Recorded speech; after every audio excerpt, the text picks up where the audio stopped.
Hi guys, this is the first video of the series called Today's Skill. The objective of making this channel is to guide individuals, especially sales employees, to make proper SMART CVs for their content and future applications. As a recruiter, I feel many a time very irritated that most relevant content are often missing in CVs. Initially, I used to feel very angry that why they don't mention all things in order, or during interview find that content is not smart or accurate, or say require many more questions to verify, and sometimes even very open-ended, which even at times it ends up defeating the candidature of the candidate itself. But later I realized that it is not exactly a birth defect. It is more of, say, lack of knowledge of what a recruiter is searching for in a CV. I recall my own time as interviewee and how things used to go then, and words friends and coaching institutes used to say back in my time to me.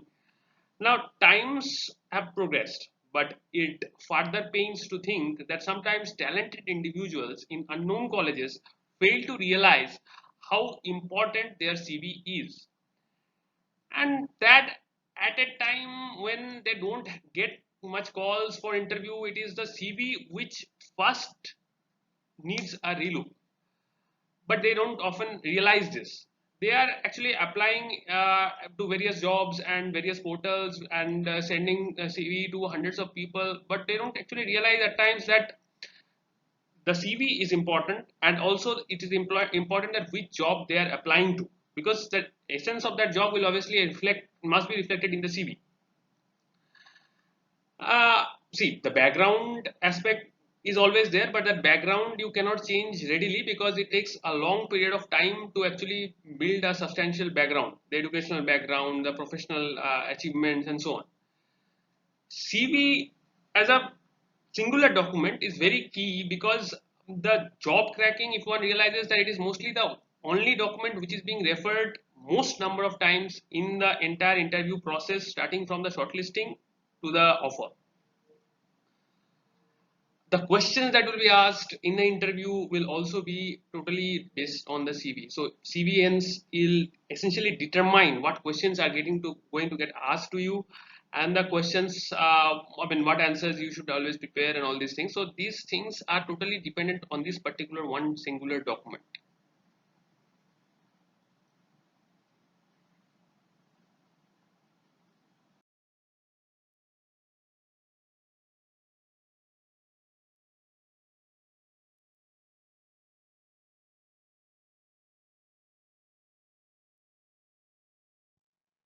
Okay, so now coming to about me. So I'll just enlist both my interviewee status as well as my interviewer status. So, as an interviewer, I will say that the snapshots about me is that over 7 years I've already spent in human resource domain with experience of hiring talent over campus. I'm ABC, Excel, FMS, IIT Top 4, and off campus, primarily all graduates. So, as freelance expert, also have conducted shortlisting drives via portals like Naukri, etc., recruitment drives on invitation basis by NHRD, HR Sampark, colleges like IFIM and IMS, CL, etc., and other such colleges and institutes, for and scouted talent for them for over last 7 years now. Now, as an interviewee, my personal background, the personal experience of about, say, giving 300 plus interviews in vastly different sectors: banking, 8 PSUs, ICICI, HDFC, Bandhan, etc. Yes, for manager profiles, IT engineering profiles, HR manager profiles, and large number of things. The major part of this, obviously, interviews will be because of the NIT and XLRI background, from the campus perspective, as well as also exposure from and interest in appearing in large number of competitive exams. The competitive exams like, say, CAT got a 99.12 percentile there, 99 percentile in IIT main, which is now previously was called as IIEEE, 99.99 percentile in IBPS PO, 99.9 percentile in MAT and MAT. So all of this led to interviews actually. So these are the basic things. It's not nothing to be very proud of, but it's just that these things had led to multiple interviews across sectors and industries. So that is from these industries and setups I have felt what I felt, and I'm encapsulating that in this particular presentation to you.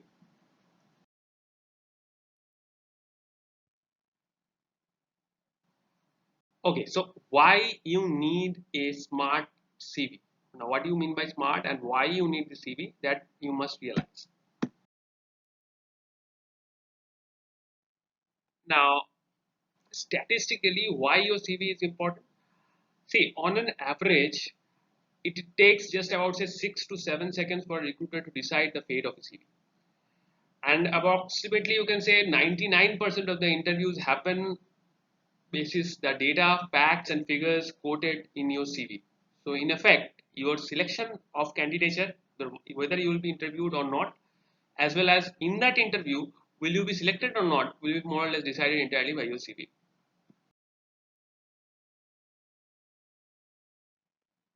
How most CVs look like.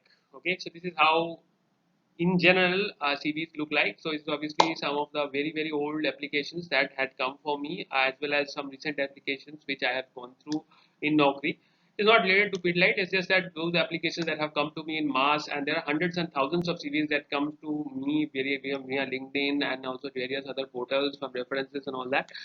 So from these CVs which I have gone through, which I have seen, some one pages, some two pages, some three pages, some more, some eight. So what are more or less people usually show? Okay, so I have just removed their names, etc., so that their identity is not compromised. So that's how it looks.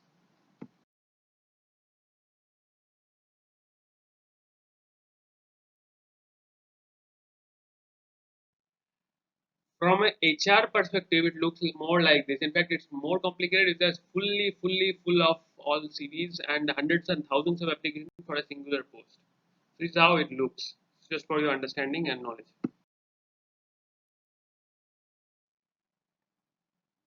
Now, naturally, now when you have this many applications, the challenges for the HR managers will be basically three.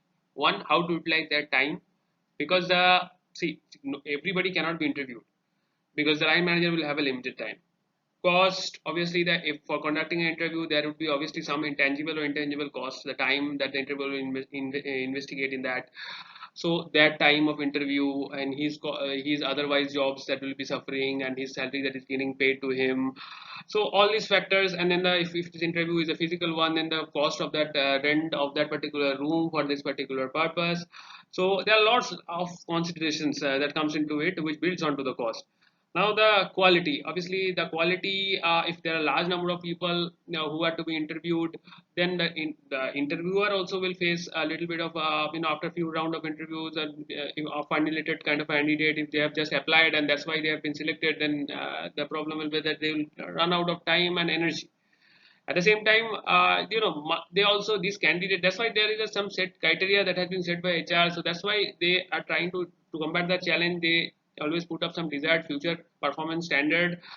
So these things they evaluate whether these candidates have their particular performance by standard related to the successful people's background or not. So if they are similar, then only they go and shortlist them. Also, the feedback of line manager is also taken into consideration so that the established quality standard can be established, because ultimately line manager is where the candidate will be working, so his opinion also counts, and hence he's also part of the recruitment process, and he is also actively participating in interviewing process. So that is how it is.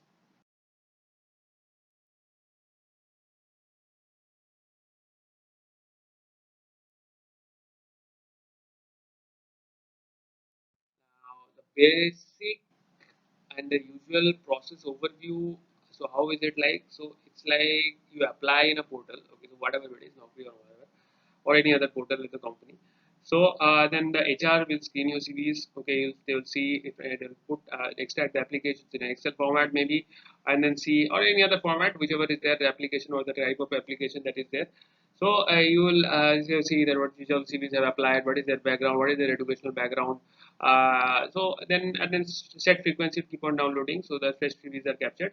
So then the residual CVs post screening goes to the line manager. So if out of say 100 and 1000 applications, they as per the selection criteria set by the organization, they find that there are say 10 or 12 CVs which are meeting the criteria.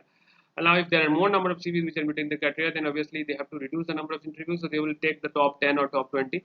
So then move it like you see, line manager will identify some of the eligible CVs and request for interview.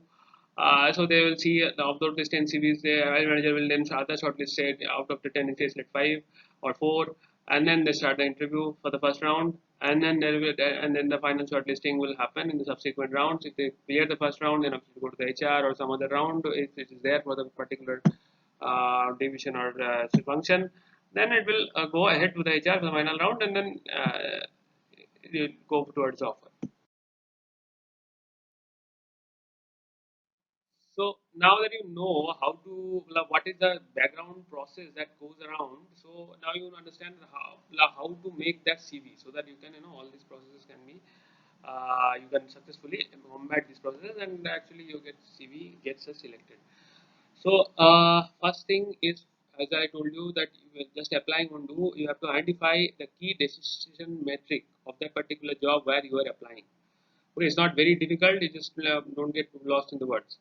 Okay, so the next thing is that follow chronological order. So you have to, in the CV, whatever content you'll put, you'll have to follow a continuous singular order. Follow chronological order. Many CVs, what happens is that they just put here and there. So say first the graduation comes, then post graduation comes, then they come school.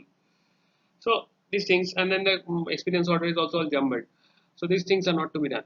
So okay, so then enter smart data. So data should be smart, specific, measurable, and what time frame, what was done exactly. These things should have to come up. Why we are doing it and what you are doing it. So these things has to be correlated, relatable, and concise. So in one line or two lines, everything, every word that you put in there has to be action oriented and also give a total view of why exactly that work was done, how many people were there, what was that time frame that was executed, what was the net outcome that was derived. So everything has to be there in a single line. The check do's and don'ts that I have already put in the future slides and include updates monthly. Yes, obviously every time you make a CV, you have to update it in the portal wherever you are applying, say Naukri or whatever. So you keep on updating because that is also one of the metrics that is used, because that shows that the job seeker is actually interested in the job even this point in time.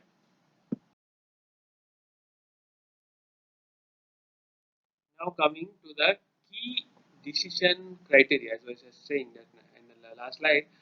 So it's like you have to understand what is the elimination matrix that usually people use. Okay, so I just use this thing. This will go higher and higher as more and more attractive company will go. So education is, I have said that on average usually people use 60% as the education for 10th 12th graduation. You must have 60% in all these steps. So, and obviously, people prefer good institutes and renowned institutes. And experience obviously must be from the competitors of that particular company, whichever you are applying to, and organizations of repute, if there which they are recruiter, HR, as well as other individuals involved, the line manager and all. So they also know that this particular organization. So that helps in election. And then demographics, age must be obviously demographics is also important. So if for a sales profile or some certain profile, there is an age limit. So you have to fulfill that because their career development otherwise cannot happen in the organization. So that thing is also taken into consideration. Sometimes local language also comes into picture. So it depends on the type of job. So these things are there. So if after application of criteria, if still many CVs are eligible, say all these criteria are meeting, but still there are very large number of CVs. The line manager cannot have interview all of them. So then the criteria is further made skew. So into the 60% will go 70%. It's an 80. If still there is a number of it's an 80%. It's a come back to a manageable number. That's how it is done.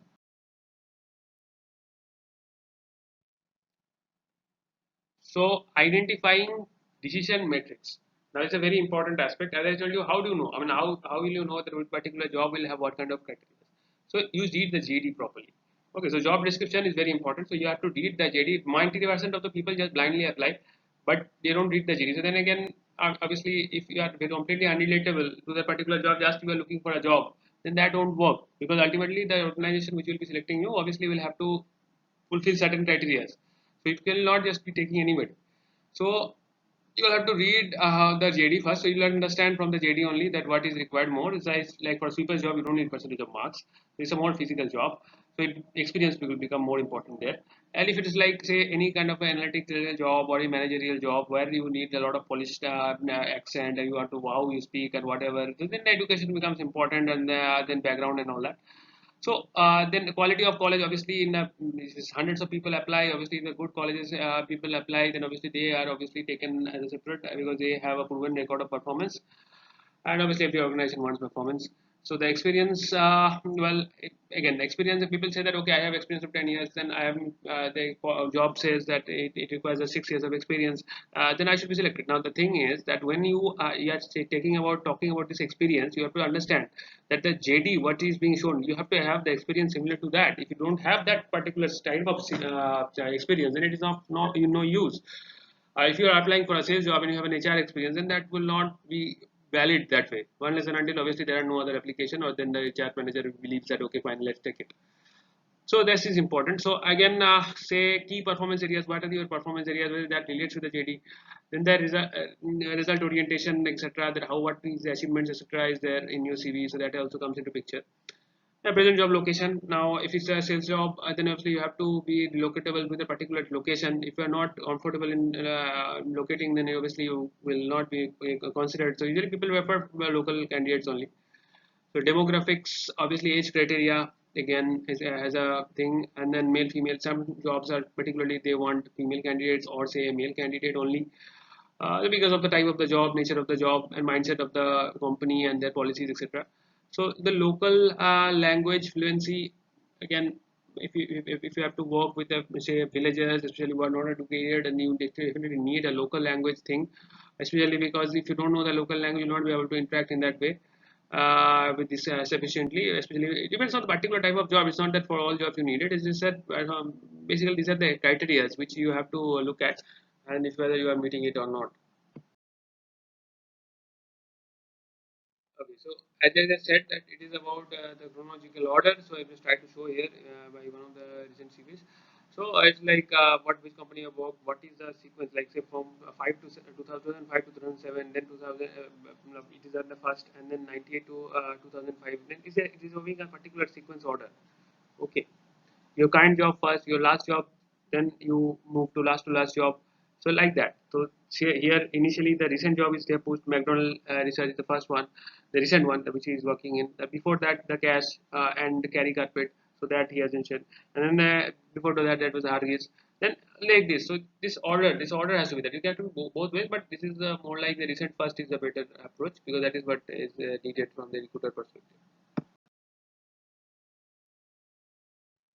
SMART CV. Now, SMART is what? Right? SMART is specific, measurable, achievable, relevant, and time bound. The example you want to write in CV to describe your work ambit of for roles, say packaging in charge. You write, say, manage the team to achieve higher efficiency in packaging by innovation. This does not specify anything. Okay, so you should be more like even this statement if you want to redefine, and then you should have to write like something like say managed a team of 5 packers. Now, how many people are there? 5. So to increase output in packaging activity in which area? Gray folding area of towel business. Which business? Towel business. From which to what? So 2000 piece per day to 2500 piece per day as per given customer order to reduce order packaging time from 5 minutes per piece to 4.6 minutes per piece. So this shows that you have total analyzed your job, and then you have understood which all the output areas, and then accordingly put it here. Okay.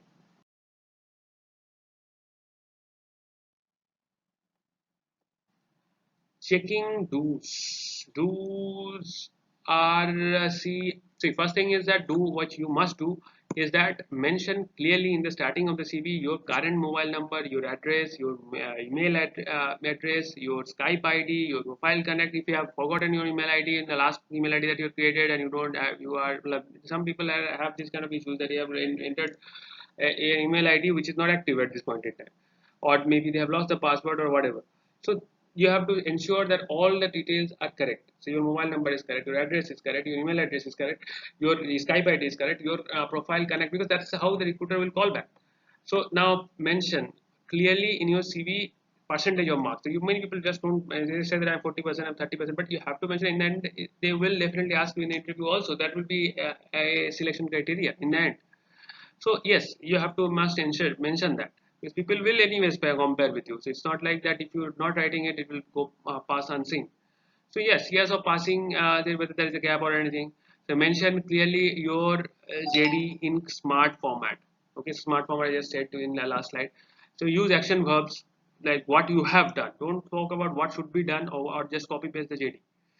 Okay, so your contribution, what was the impact on the contribution? These things are important.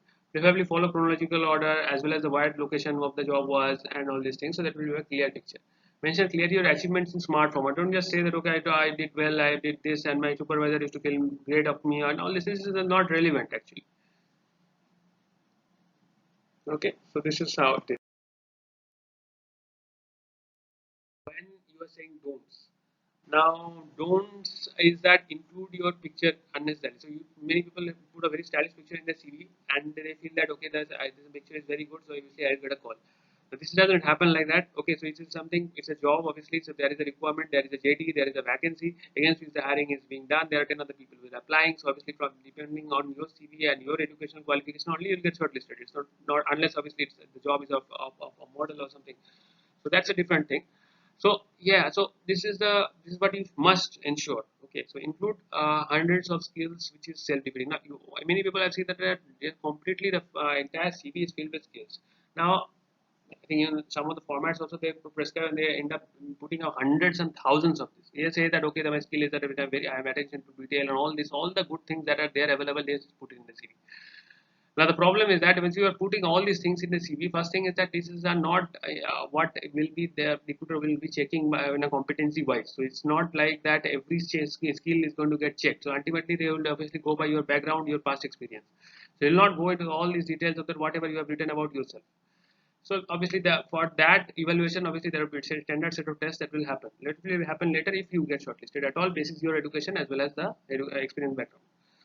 Now the include generalized self-glorification statement. Now see, many people do that, like they are certifying in themselves that I have this strength, I have this weakness. What is this? Only they will ask you this question in an interview, then you answer. You don't need to write all these things in your CV.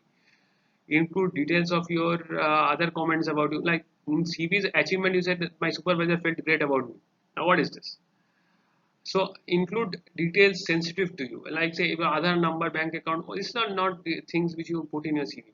So include obligatory comments. Examples are please shortlist. So some people are saying that back they registered that they are please shortlist or say something about that. It is not relevant. We don't even know who the recruiter is. Just this will just like a self goal actually. So if seeing after seeing this particular thing, they will immediately reject you. So just copy paste JD from one given by your current organization internal portal. So some people just copy the JD and then put that in the job responsibility. So lots of grammatical errors also happen in the CV, which is not good for you. So lots of format issues like which they're not following a sequence, they're not in a straight line, and all these things. These are things you must keep in mind.